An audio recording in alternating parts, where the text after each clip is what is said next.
the kid. So great stuff. Thank you. Guys, he is here.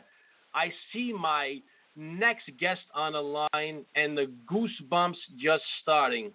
My favorite all-time drummer. There's so many songs I could have played from him, and I chose this one, 1980. This is Feels Like a Good Thing from the Michael Schenker Group with my favorite of all time, the great Simon Phillips.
to Around the Kit with Joe Gansas.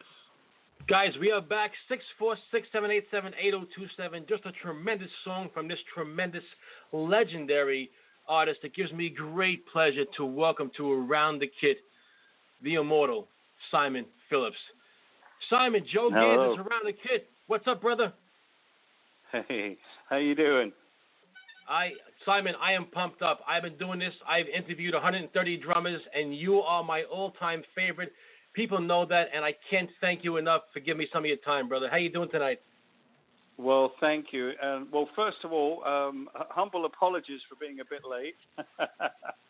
That's okay, brother. I was in the studio and I was producing, and I'm always like this. I just get so absorbed, and nothing else exists. It's just except for the job at hand. I've always been like that, very, very single-minded. We could have an earthquake, a bomb could go off outside the studio, and it probably wouldn't stop me working. I've always been like that, forgive me for, being a bit late. But anyway, it was a good day, and it's good to be talking to you. And finally, fantastic. And good to hear that track. Wow, I haven't heard that for a very long time. Yeah, what a great beat there. Before we get into the interview, on that song, take me into for everybody who doesn't know how the process works, you were actually working for Michael Schenker back then. Do you come up with the beat for that song, or does he go, Simon, give me a boom, boom, ba, boom, boom, or is it something, you just collaborate on, for something like that when you're working for somebody? No, back in those days, we didn't have demos. First of all, very few people had recording capabilities in their home. It was very basic if they did. It was a Revox, but a lot of people just had a cassette player. And people didn't, demos, because of you needed other musicians to make a demo, that's how you started off in the recording business. You did demo sessions. Mm-hmm. That's how I recorded. I started off my session career.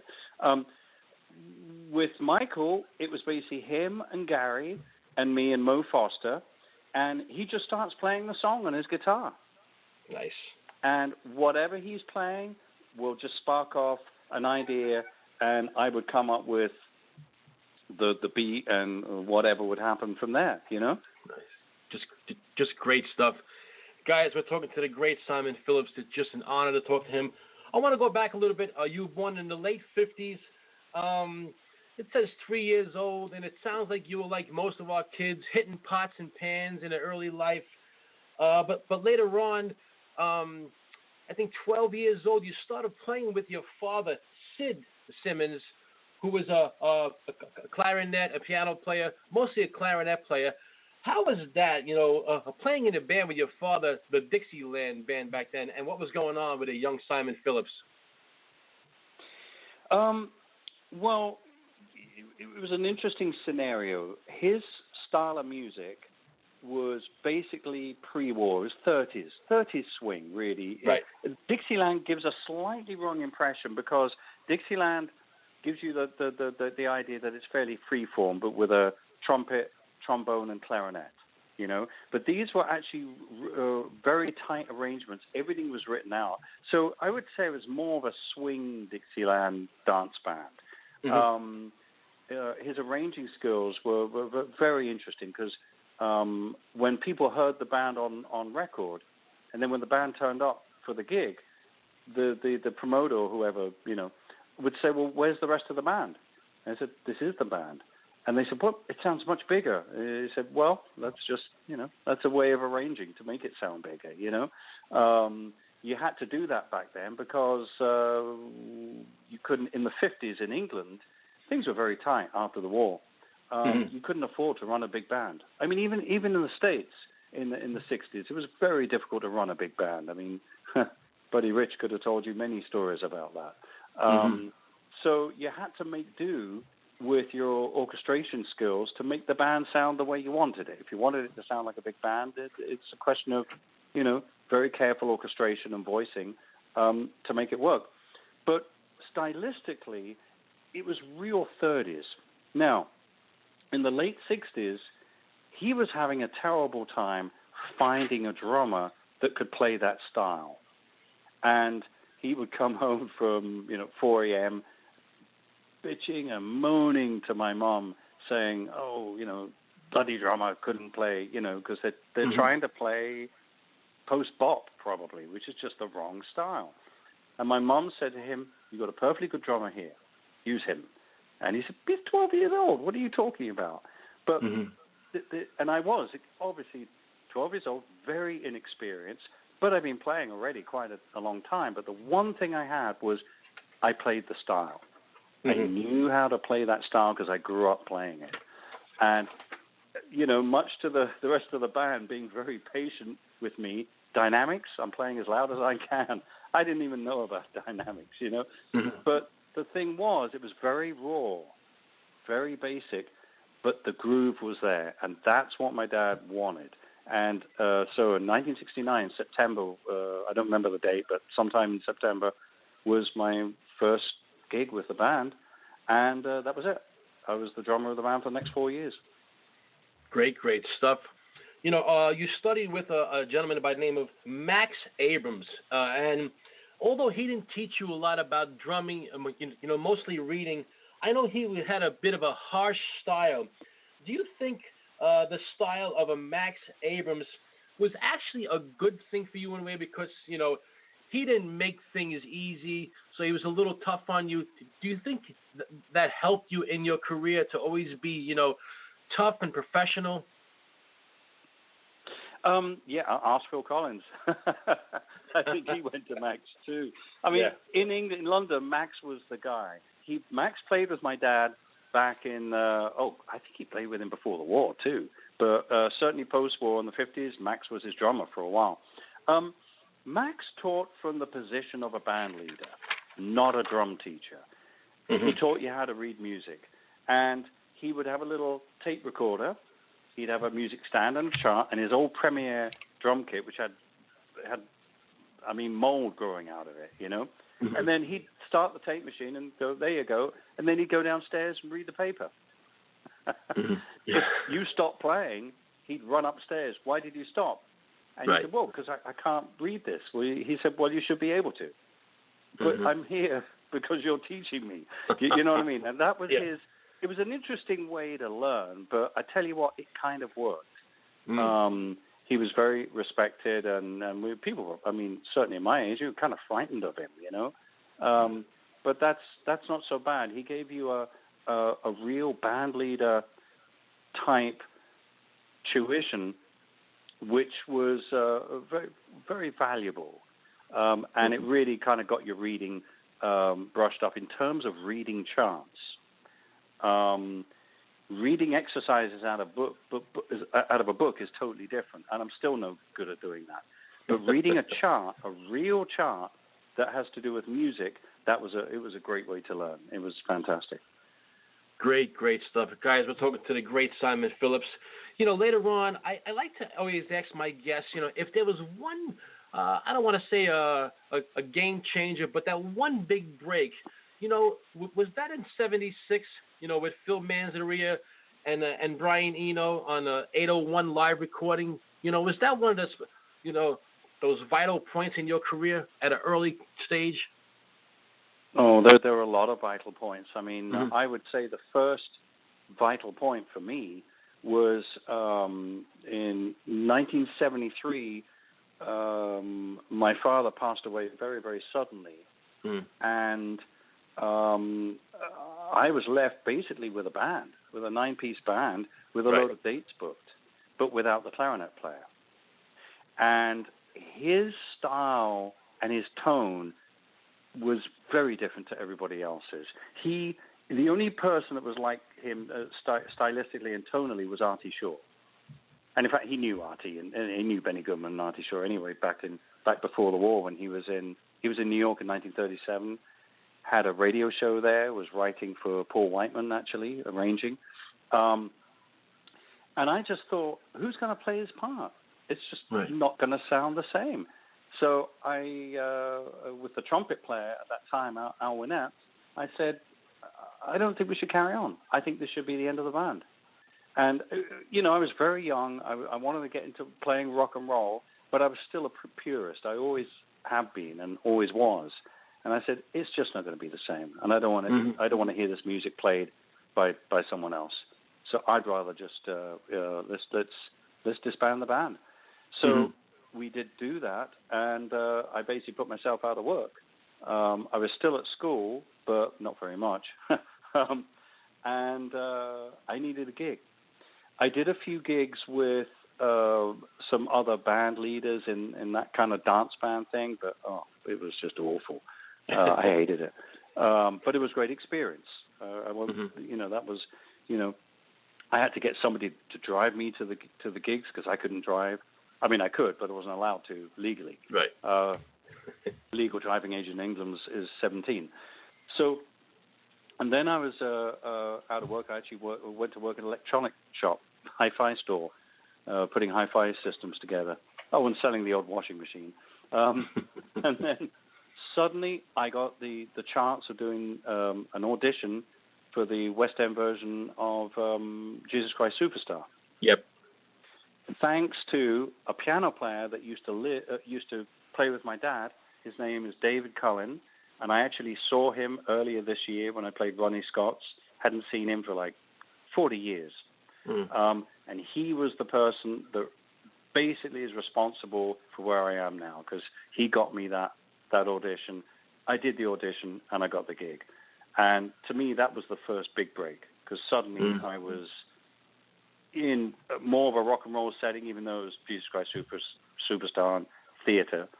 But it was wonderful, because from there, I started doing all these demo sessions. That was the start of my recording career, really. So that was the real first break. And then from the recording sessions, all the breaks after that, I mean, yes, Phil Manzanera, 801, Jack Bruce, 1976. Yeah. I did various things in 75. I played with Chris Farlow, who used to play with Coliseum, John Heisman, all sorts of stuff, We mentioned your father and his passing. You played in the band. I think you were like 16 or 17 when your father passed, if I'm correct. You were born in 57. 16. Yes, Yep. 16. What life lessons, Simon, did your father Sid teach you about life and music at an early age, and have these lessons ultimately made you the man you are today? Well, yeah, he was quite a disciplinarian. And I had a lot of, when I was playing in his band, a lot of musical discipline drummed into me. I mean, he never let up. Tempo, time, not being too busy. I mean, his thing he'd stop the band in a recording session. He said, "Is there a cymbal crash on the downbeat of bar 33? And I'd look at the chart and I go, "No." He said, "Why did you play one?" That kind of stuff. Yeah. He was so tough on me that actually at one point, one session, the band actually confronted him and said, "Sid, you gotta chill. You gotta back off a little bit." And this is when I was doing sessions. So I did my first recording session with him when I was 13. I was like 13 or 14. Doing a BBC session. That's 12 songs in 3 hours, reading charts. It's really high pressure for a young kid. That's quite a lot. I mean, I didn't know any different. But when I think of it now, I go, "Yikes, that's pretty rough," And they actually had to take him aside and say, "You need to, you have to chill a little bit," because he was being, I think he was doing it with good intent, but it was pretty tough. So I had a very disciplined upbringing and a very disciplined musical upbringing. That has stood me in stead so much because, I'll tell you what it did. Most young players, even you hear young players now, they all overplay. Okay, they all play too much. They play amazingly, but they play too much. I was doing sessions, and I wanted to. Of course, I wanted to play, but I knew that in this scenario, I need to play simple. I need to play what the song requires at that time, and that gave me the ability to be able to do that, which is a really valuable lesson, So I mean, even today, stuff that I learned when I was so young has really put me in good stead. Yeah. Simon, I wish you could see my notes right now. You just mentioned the word overplaying. That's my next question. I want to know, sometimes I don't think musicians really understand their role in a band type. Listen, when you're doing a solo and you're doing a clinic, it's a different story. But when you're in a band, Simon, you have to be a band. You have to band together. And I find so many times that musicians and a lot of drummers, they want to show off and they want to just go off. I think a guy like you to just explain to us how important it is to know our place in a song and to know when and when not to, go off. It's pretty complicated. I mean, you have to have a thing called song sense. You also have to have a concept of how you want the song to sound. You've got to be able to make your kit sound a certain way at a certain time to make the song sound a certain way, and leaving certain space. So, for example, how many kick? Here's a great example with a typical heavy metal kind of at the time. Let's say like late 70s heavy metal. You hear the guitar player. There's a lot of accents, right? He's playing a lot of push beats and everything. So there's the tendency to want to play all those pushes. Mm-hmm. But how about not playing those pushes, just playing a few of them, you know? Now, let's take an example, AC/DC. The concept with AC/DC is no matter what accents the guitar players are playing, who I would name Malcolm and Angus, right. The drums are like a drum machine. They're just playing on the beat. That's almost extreme. And in fact, I actually did do a rehearsal once with AC/DC. We had a couple of days together before an album, and we had a wonderful time. But it was lovely, really sweet guys. But it didn't work out because my style, even playing with song sensibility, was just a little bit too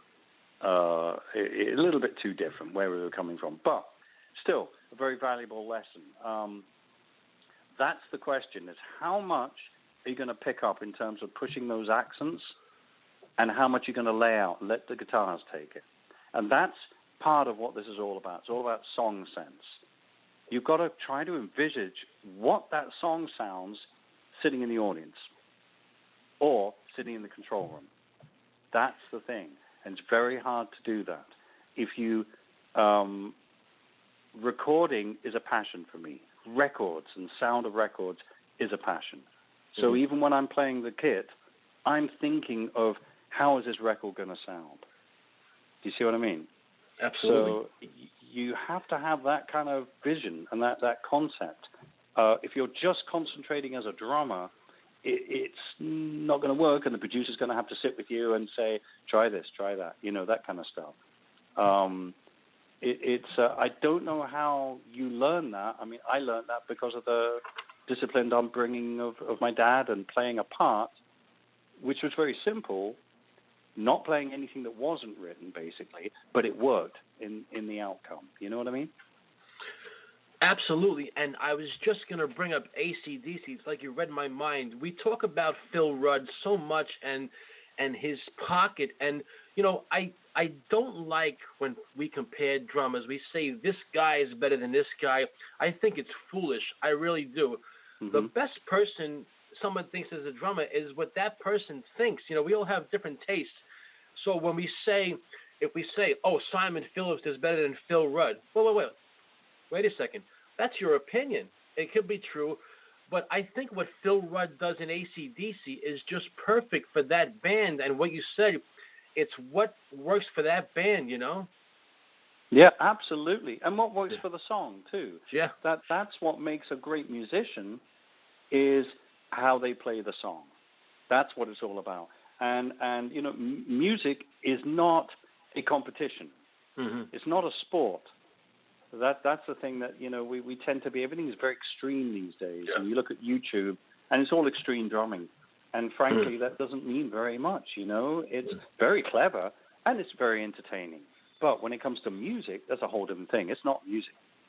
That's a different thing. What makes a great musician, you can say great drummer if you like, I'm going to say great musician, is the way he plays a song. That's why when I hear a certain player playing. Like, for example, Danny Serafin with Chicago. Yeah. Those early albums that he played on, he was so creative. And I listen to him now. I put on, Chicago Transit Authority, Chicago 5, Chicago 3. I mean, all different ones I have. And absolutely, I love it. I was actually setting up for a surround mix at my studio. I had to do a DVD. And one of the things you have to do is after you've calibrated your system, the best thing to do is play a bunch of stuff. SACDs, DVDAs, anything that's multi-channel, right? I have a whole collection of different surround sound mixes. Pink Floyd, Dark Side of the Moon, Take That. That was done by Bob Maguleff and Grant Biles, I think is the engineer. And one of them is Chicago 5. And you do this to see how your sub is working. Just make sure everything is working right. Because at the end of the day, it doesn't matter what your calibration meter says. It's got to sound right to you. If your monitor system doesn't sound right, then it doesn't matter. It's not right. Do you know what I mean? At the end of the day, once you've done all your calibration and your sub is 10 dB louder than your mains and all that crap, then you listen. Listen to music. Does the music sound good? Yes, it sounds great. Sub sounds great. Lovely. Let's get to work. And I was listening to this Chicago 5, and I went, damn. I texted Danny. I said, Danny, unlisten to the surround. You sound great on this. I was so knocked away. How many years later? 45 years or something, So to me, he's a great musician. And that's what I look for in any instrumentalist, no matter what the instrument, is how they play or how they sing. That's what it's about for me. Absolutely great stuff. Guys, talking to the great Simon Phillips, just the tremendous stuff, tremendous knowledge in this great legendary drummer. Simon, you've played with so many acts and great musicians. We'd be here till tomorrow and naming them all. Everybody from Jeff Beck to The Who in '89, Pete Townsend. You play with Satriani. You did an album with Judas Priest. I mean, we'd be here all day. So you were in and out of bands and projects. My question to you is, what happened in '92 till 2014? You spent 22 years with Toto. Was it the right time? Was it the right blend of musicians? Did it all just fit perfectly for you to stay that long in one project? It just, I guess it did, It was interesting. It was an interesting time in my life. In '92, I was going through a divorce. I was also ready to leave England and come to live in the States. So I was doing that on my own. I didn't have a record company or publishing company. That's my dog. That's dinner arriving. His dinner. No. Good. I didn't have a publishing company or record company, getting me the visa, work permits and all that stuff. I was doing it all on my own, which is quite tricky, actually. No matter what people are saying about immigration, it was always difficult, especially for English people to come to the States. And it was very strange because I had everything done. My corporation was set up. I had my H-1 visa. It was just a question of when am I leaving? Right. And I earmarked kind of October as the time. And then suddenly I got... Hang on. We're on the radio, by the way, Bear. Yes.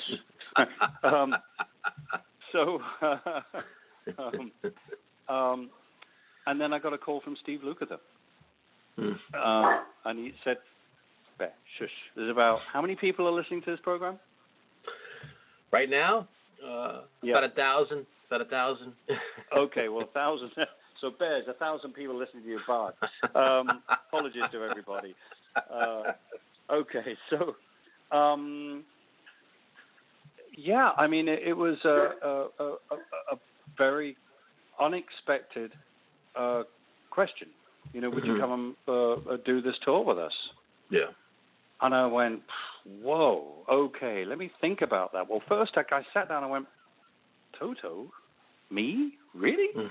Are you sure? And then I heard the new album. They sent me Kingdom of Desire, and I went, yeah, I kind of get that, because the direction that they were going in was much more of a rock direction.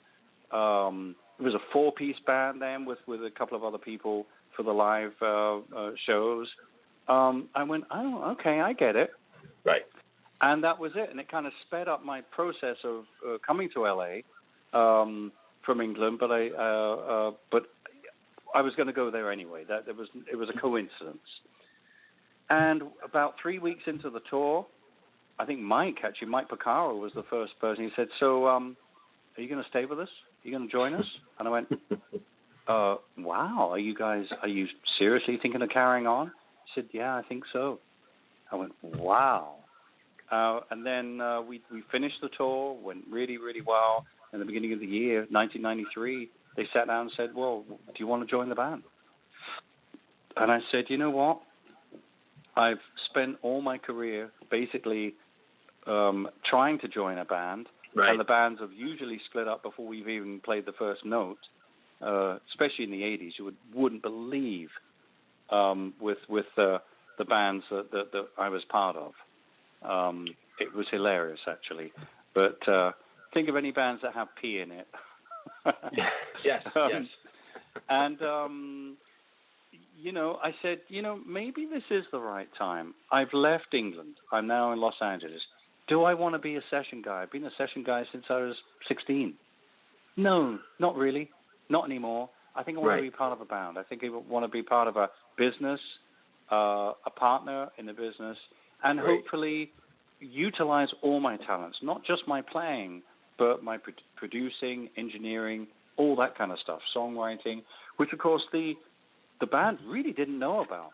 But they kind of learned. They went, oh, wow. And I said, yeah, I've had my own studio for years. I've been producing and engineering records since the early 80s. Right. And I've got gold albums for production, more on production than playing, funnily enough. Mm-hmm. So it was a good fit. And, hey, it was, like you said, it was 21 years. Yeah, just great stuff. And it worked. And here's the part 2 to that question.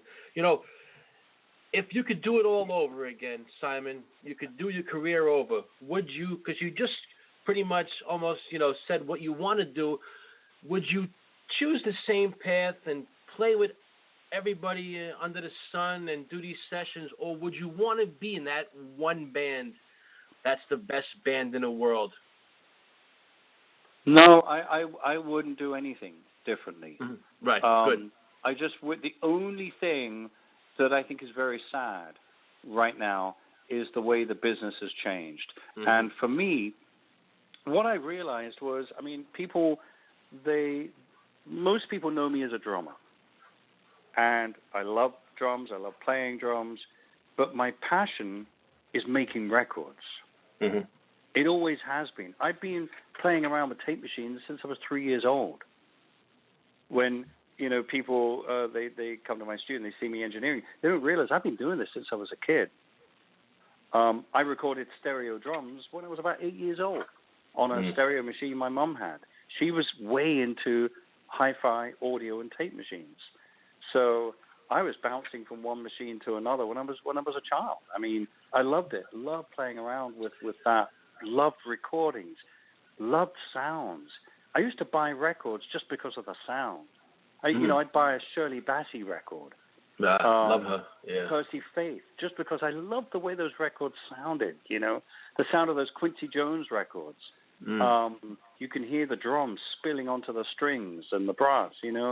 It's and that's my passion, is making records. And what I think is so sad is that now people these days, young kids, when we grew up, we had nothing. We had, well, in England, we had 2 TV stations, a lame third, a couple of radio stations.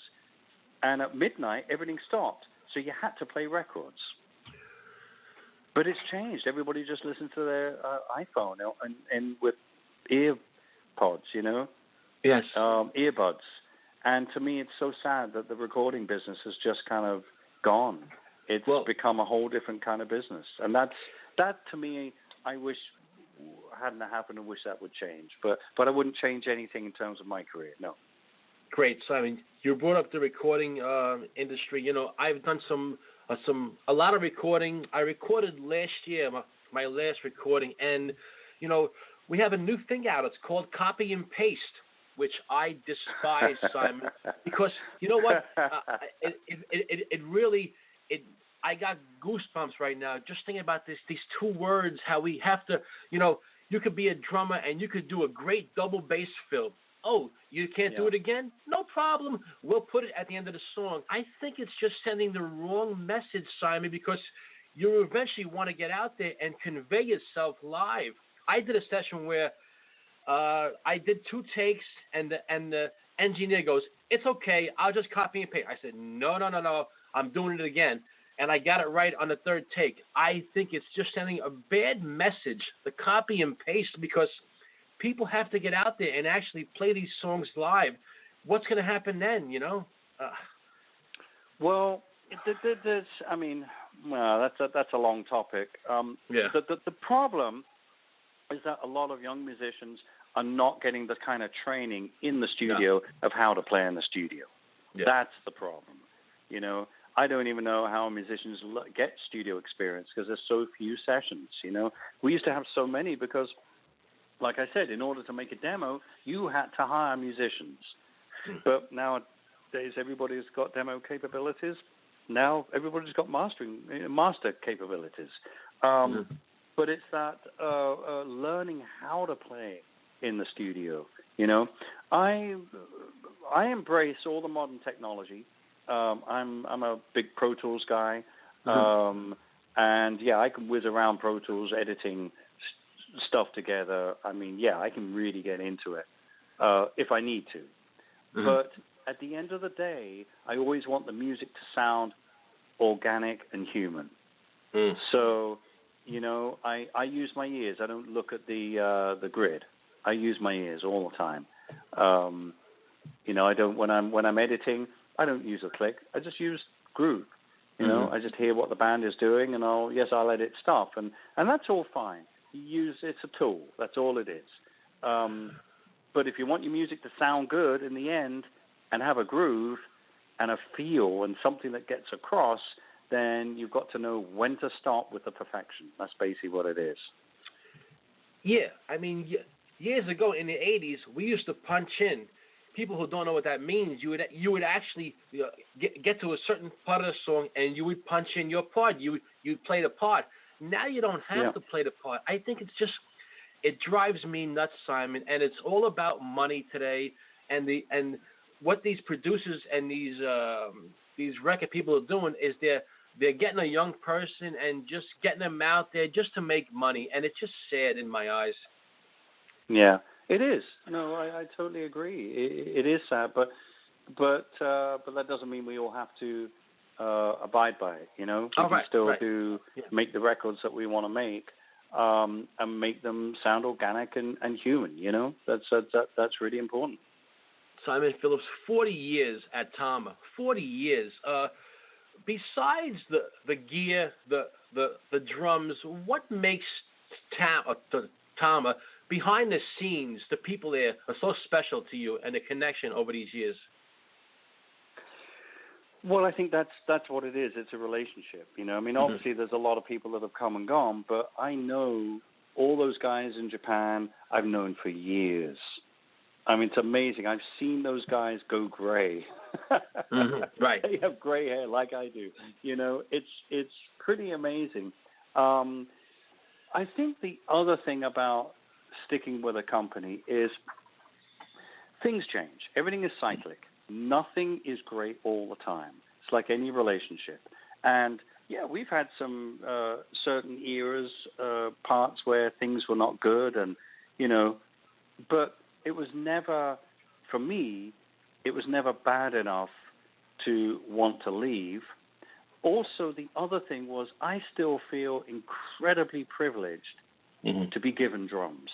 Right. You know, I have never been paid a cent to play anything. Mm-hmm. Never. Right. When I do clinics, it's work. That's yes.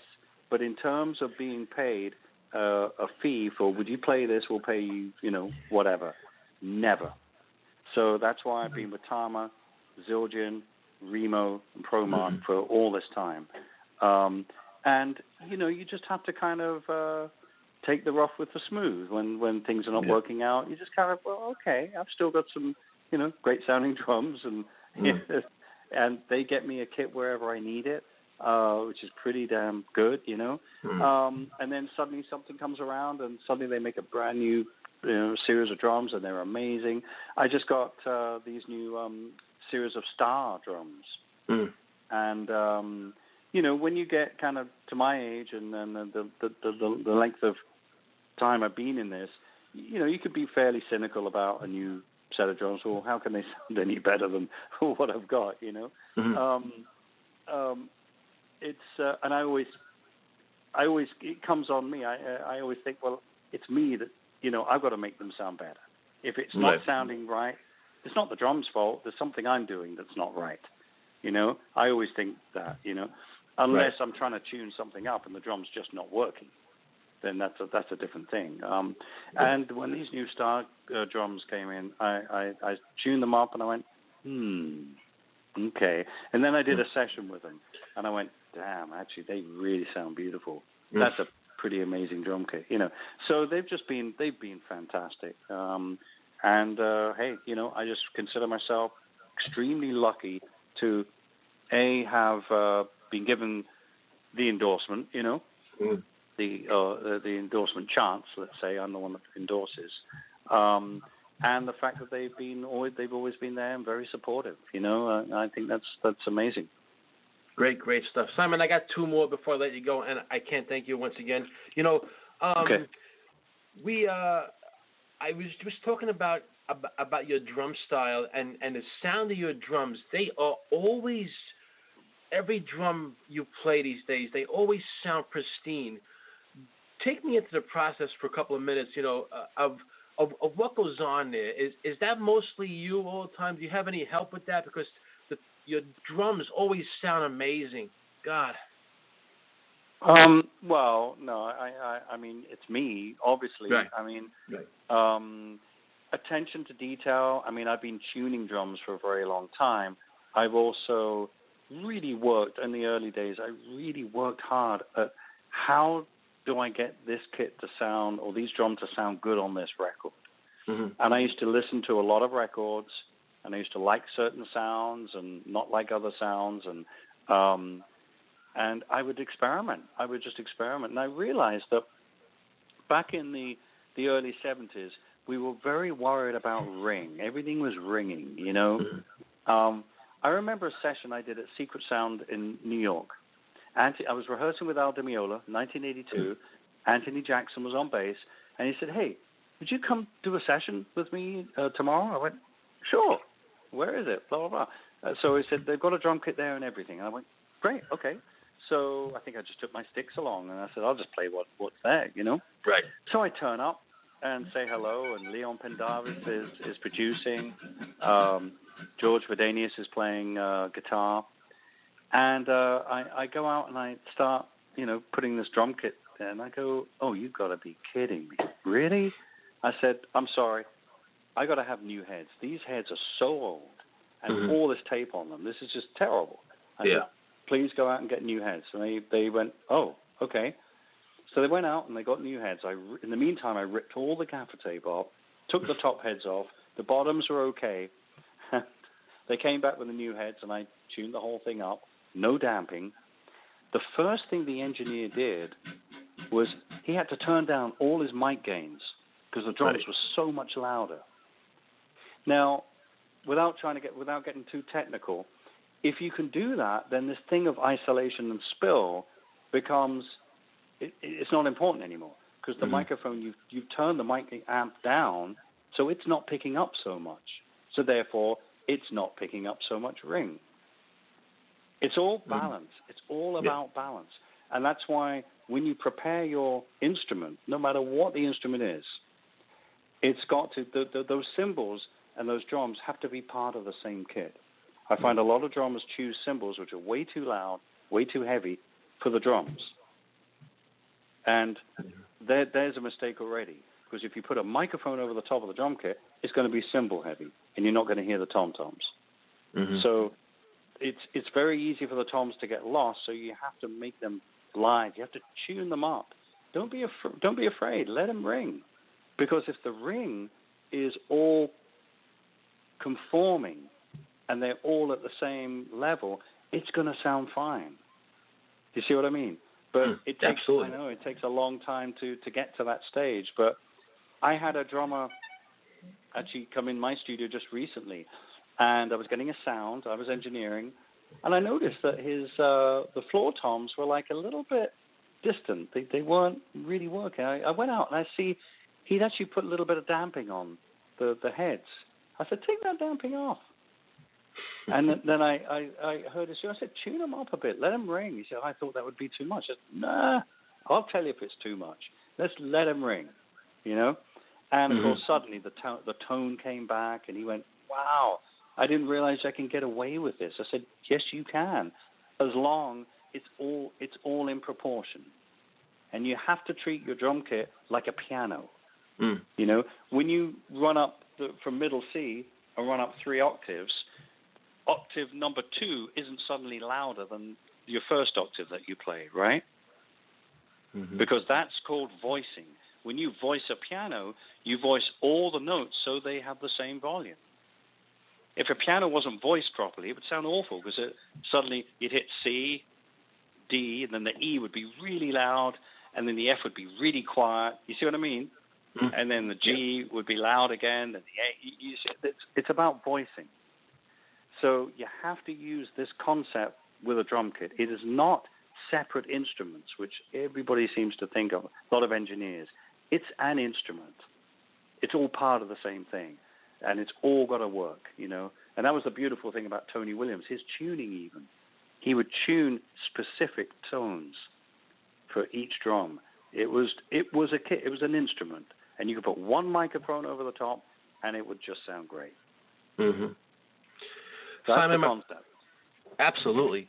My last question is this, and I thank you again. You know, you've been doing this for a long time, over 40 years now. You know, since you've been playing drums, you know, what has Simon Phillips learned about Simon Phillips that you didn't think was possible, that really has intrigued you over these years? Oh boy, gosh, I don't know. It's okay. Let's say one. I can only think of one scenario, and it's to do with recording. Mm-hmm. I was doing a project a couple of years ago. I was engineering a bunch of cover songs, which this project actually became a show in Las Vegas. I don't remember what it was called, but it was a project with John Payne from Asia. Mm-hmm. And it came out of England. And we had to cover, it was like nearly 30 songs. And I hired Tim Pierce on guitar, Leland Sklar on bass, and Andy Freeman on vocals, because he had to imitate a lot of the different vocals. And we would use the original, I would call it the demo. So, case in point, Joan Jett, right? Mm-hmm. I Love Rock and Roll. Yeah. That's what sounds to me like a Linn drum, but played by hand, because it's not in time. It's not strictly in time. But the sound is definitely Linn, okay? Mm-hmm. And I listened to it. Same with All Right Now. Yeah, sure. Andy Fraser, Simon Kirke, Bad Company, right? Mm. And same thing. Now, of course, all of these songs, I would know some of the original engineers. I would know the studios. Right. So, for example, All Right Now was I've got a blank. Phil Brown was the engineer. It was done at Basing Street Studio 2 on a Helios desk with tannoy monitors, probably a 3M tape machine. So you see what I mean? I'm already zoning into how to get sounds for us to track, right? Now, these are real 70s sounds. Joan Jett, that would have been, when did that come out? 79 or 80? 77, 78? No. Yeah. Okay, so we're just in the early part of the Lynn drum machine. So my job was to get my real drums to sound like the Lynn drum. Mm-hmm. And this, at the time, I would have hated that drum sound. And from a drummer's point of view, I still probably would hate it, right? But because I'm an engineer and was trying to recreate these sounds, I was having so much fun using the drum. I think I used an old Rogers Dynasonic, 6.5 inch, and tuned it down and damped it, and then just put a condenser mic on it and just EQ'd the shit out of it. Excuse my French. That's okay. And I got that snare drum to sound just like that Lynn. And it was so much fun and so satisfying when we played our version of it. It was so close, you know. So I would say that's what I've learned is not through playing, but through engineering, how to enjoy working with these certain sounds. I remember at the time in the 70s I used to hate because I was fairly fixed on the kind of sound that I wanted. Do you see what I mean? Mm-hmm. Yeah, absolutely. So I've learned that, and I have fun with it now, just being able to get a sound that somebody says, I want a real 60s sound, or I want a real 70s or an 80s. I can tap into that and make that happen. Great. Just great stuff. Simon Phillips, I cannot thank you. Anybody who knows me knows that you're my favorite of all time. And I have so many guys that I admire. I've been on your radar for like 35 years. So before I get to my last statement, I want to say thank you from a drummer to a drummer for just getting in my mind all these years. And it's been a pleasure just listening to you. Oh, thank you. It's been a pleasure to be on your program. I ask my guests one question at the end, and an honest answer. Whatever you give me, I'll take. Simon Phillips, on a scale of 1 to 10, how would you rate this interview, honestly? Oh, it was fantastic. Absolutely fantastic. 11. I like everything turned up to 11 anyway. You know, one thing you said years ago in an interview was so perfect. You said, for all young drummers, try to practice the same time during the day. I thought that was genius when you said this in an article. You said practice at the same time every day because if you ask me, it puts you in a routine, you know? Right. Absolutely, yeah. Wow, I've forgotten that. But yeah, I think that works. At a certain stage in your development, yes, definitely. Yeah. Simon Phillips, I can't thank you, man. Thank you so much. I hope we could do it down the road one day, and God bless you, and good luck, and we'll see you down the road, brother. Thank you so much. Oh, lovely. Thanks, Joe. All right, and thank you, all the listeners that were out there. Thank you. Thanks. Have a great night. All right, thanks. Bye-bye. The great Simon Phillips, guys.